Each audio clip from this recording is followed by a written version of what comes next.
記錯音樂會，即係所有音樂。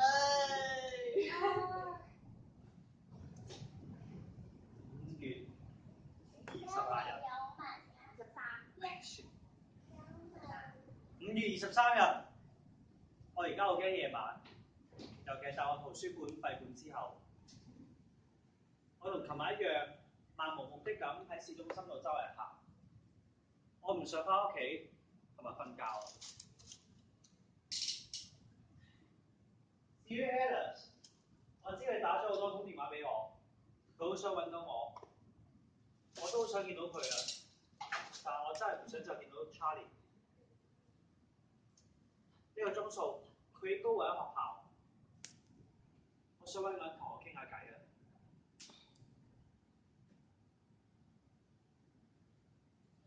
我真係發覺你係一部好好嘅機器。有陣時我中意同你傾偈，多過同嗰本書，因為佢冇一個掣可以俾我寫晒所講嘅所有嘢。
Alice， 對唔住啊！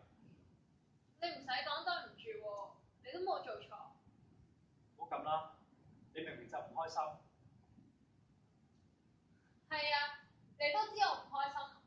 你知唔知我用咗幾耐時間先可以令到佢適應啊？你突然間咁樣走翻嚟，佢哋會好混亂㗎。因為我太想見到你，所以我先至咁心急咁衝嚟㗎咋。咁又點啊 ？Charlie 啊，你知唔知你越嚟越奇怪啊？你而家好似睇唔起晒全世界嘅人。我冇啊！你以前唔係咁㗎。做手術之前嘅 Charlie 係温柔、坦白，但係你而家只不過係一個自以為是、自我中心、完全唔理人感受嘅人嚟咋。但唔通你要好似以前咁，俾人鬧、俾人笑，即刻企喺度，講啲細你所講嘅温柔同埋仁慈啊？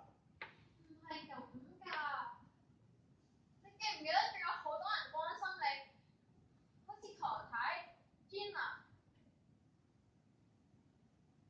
仲有好多人支持。關心？你知唔知嗰啲人所謂關心，佢嚟呢個老人院度探啲小朋友做 show 㗎咋，俾人哋睇啊，俾人哋知道佢係大慈善家、好人啊嘛。因為咁差都好，有人比佢哋更加差，有人知佢哋私底，你明唔明啊？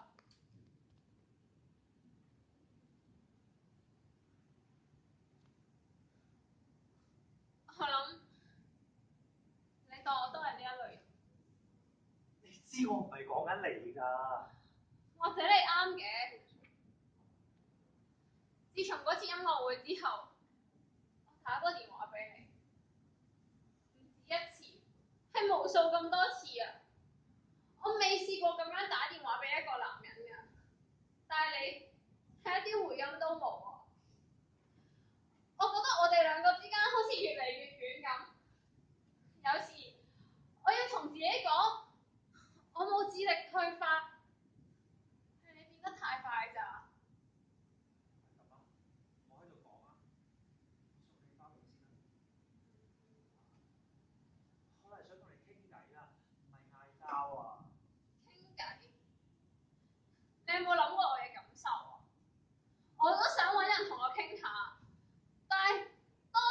同我傾下嘅時候，你去咗邊度啊？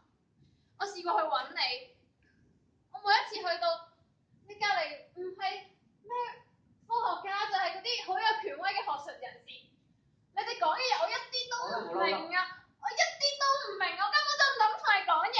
我喺度講好啊！你知唔知我上個星期我走咗去圖書館，借咗一本好深嘅哲學書。我諗住自己睇完成本書之後，可以同你有更加多嘅話題。但我覺得自己好傻。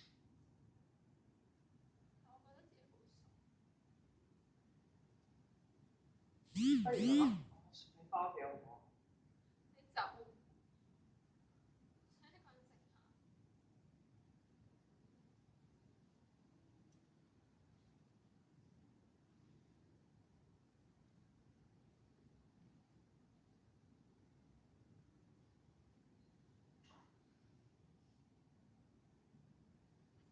以前